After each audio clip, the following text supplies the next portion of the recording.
کرتے ہیں ایک مثال قریۃ اس بستی کی کانت آمنۃ جس کے لوگ بڑے امن سے تھے مطمئنۃ جہاں لوگ بڑے اطمینان سے تھے یاتیھا رزقھا رغدا اس کے روزی بہت ملتی تھی. میں نے کہا امن اور روزی مل جائے یہ اس ریاست کی بنیادی جز ہے.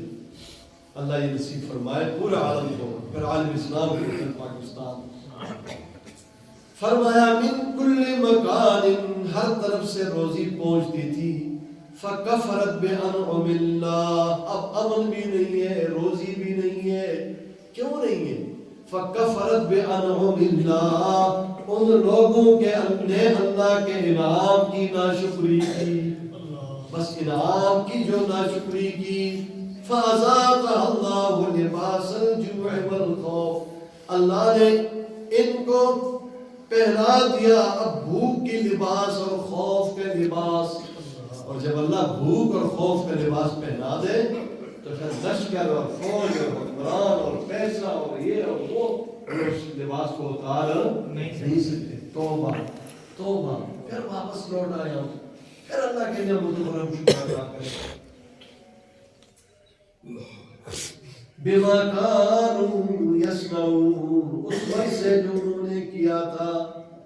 وَلَقَدْ جَاءَهُمْ رَسُولٌ مِّنْهُمْ پھر اس بستی میں ہم نے رسول بھیجا ان میں سے تھا بڑی شان والا رسول تھا. فَكَذَّبُوهُ اس کو بھی انہوں نے جھٹلایا. فَأَخَذَهُمُ الْعَذَابُ وَهُمْ ظَالِمُونَ رب نے پھر پکڑا اور ایسا پکڑا کہ یہ بڑے ظلم کرنے والے تھے. اس پکڑ سے پہلے توبہ کرنا چاہیے. پاکستان میں جو خرابیاں ہیں ان خرابیوں میں سے ایک بڑی خرابی سود کی خرابی تھی. اللہ نے کہا تھا یمحق اللہ الربا ویربی الصدقات اللہ صدقات والے نظام کو بڑھا دیتے ہیں سود والے کو ختم کر دیتے ہیں.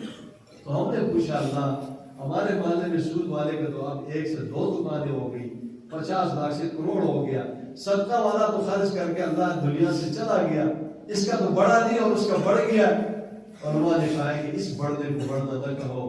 یہ جو موت آتی ہے نا اس آنکھیں بند ہوتی ہی پتہ چلے گا کہ صدقات والوں کو اللہ نے 700 گنا کروڑوں گنا کتنا بڑا بڑا کر دیا ہے جنت کی صورت میں. اور سودخور کو جنت سے محروم کر کے یہ سارا مال اس سے چھین کر اس کو کس طرح خالی ہاتھ بھیجا ہے. تو پاکستان کی معیشت سود پر تھی. پھر ہمارے عدالتیں ہیں ان سے پوچھنا پڑتا ہے. قرآن اور مفتی کے پاس وہ 1 گھنٹے میں آپ کو بتا دے گا کہ بینکوں میں جو کچھ کیا یہ سود ہے. لیکن ہمارا کیس چلے گا سپریم کورٹ میں. سپریم کورٹ میں 20 سال لگے. اس ایک ہم پر غور کرو 20 سال یہ کیس چلتا رہا کہ آج ہمارے بینک میں نفع کے نام پر دیتے ہیں یہ سود ہے یا نہیں ہے.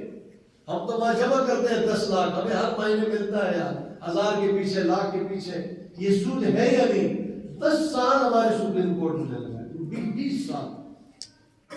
اور سمجھے اگر سود ہے تو پھر پاکستان میں نہیں ہوگا. یہ تو آئین میں موجود ہے. اس کے فیصلے کی ضرورت نہیں ہے. آپ کا پاکستان کا آئین اسلام کا ہے. اس کا حاکم اللہ ہے. یہاں غیر مسلم بڑے عہدے پر صدر نہیں بن سکتا. یہاں امیدوار صوبائی قومی سینٹ کے لیے ضروری ہے وہ فاسق نہ ہو گناہ کبیرہ کا مرتکب نہ ہو 25 سال اس کی عمر ہو اس سے کم نہ ہو پاکستان کے شہری ہو پارسا ہو صادق اور امین ہو. وہ تو یہاں شرائط پہلے سے موجود ہے.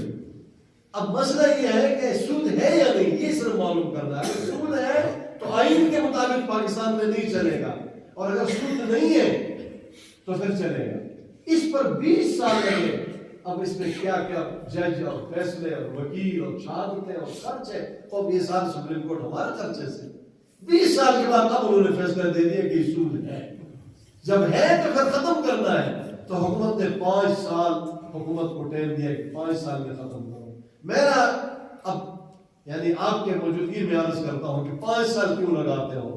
5 سال لگاؤ گے یہ خرابی 5 سال تک رہے گی. یہ بربادی 5 سال تک رہے گی. 5 سال کے بعد پتہ نہیں یہاں پر کون پھر اپنا ہاتھ ڈالتا ہے پھر یہ اور آگے چلے گا. میرا مطالبہ ہے کہ اس کو 5 دن میں ٹھیک کرو. اس کو 5 ہفتوں میں ٹھیک کرو. جب تک یہ اللہ اور رسول کے ساتھ جنگ ہمارے حکمران اور حکومت کرے گی، یہ پاکستان کی معیشت ٹھیک نہیں ہوگی، نہیں ہوگی، نہیں ہوگی۔ یمحق اللہ الربا، اللہ ربا کو مٹاتا ہے، مٹا کر ہم دیوالیہ ہونے تک پہنچے ہیں۔ 5 سال بہت دیے سپریم کورٹ نے، ہماری درخواست ہے آپ میرے ساتھ اس میں شریک ہیں کہ جلدی اس سودی نظام بینکنگ کو ختم کر کے اسلامی بینکنگ کر کے ہمارے اس معیشت کو ٹھیک کرے، انشاءاللہ یہ پھر آگے بڑھے گا۔ اور آپ کے لیے عرض ہے کہ صدقات پر آؤ، انشاءاللہ پاکستان میں جو کچھ بھی ہو، آپ کی دکان، آپ کے کاروبار، آپ کے گھر میں انشاءاللہ برکت ہوگی۔ اللہ تعالیٰ جو کچھ میں نے کہا آپ نے سنا، ہمیں عمل کی توفیق عطا فرما دے۔ حضرت مولانا مفتی ثناء اللہ صاحب ہمارے ساتھی بھی ہیں، دوست بھی ہیں، بزرگ بھی ہیں۔ جنازے میں ہم ملے تو انہوں نے بڑا کہا کہ آپ آج ہمارے یہاں پڑھائیں۔ اتفاق سے میں نے کہا نہیں ہم نے جانا ہے، میں نے پچھلے جمعہ نہیں پڑھایا۔ ہم گئے تو گاڑی خراب ہوئی، ہمارے جبت علماء اسلام تحصیل اٹک کے امیر صاحب حاجی عزت شاہ صاحب نے بڑی کوشش کی، مستری بھی لائے، وہ اتفاق صاحب یہیں رہنا تھا، اور شاید نماز کے بعد کچھ کھانا بھی ہم مقدر تھا، تو اللہ تعالیٰ نے وہ ہمارا سلسلہ جانے کا نہیں بنایا۔ آج آپ سے ملاقات بھی ہوگی، اللہ تعالیٰ آپ سب کو خوش رکھے،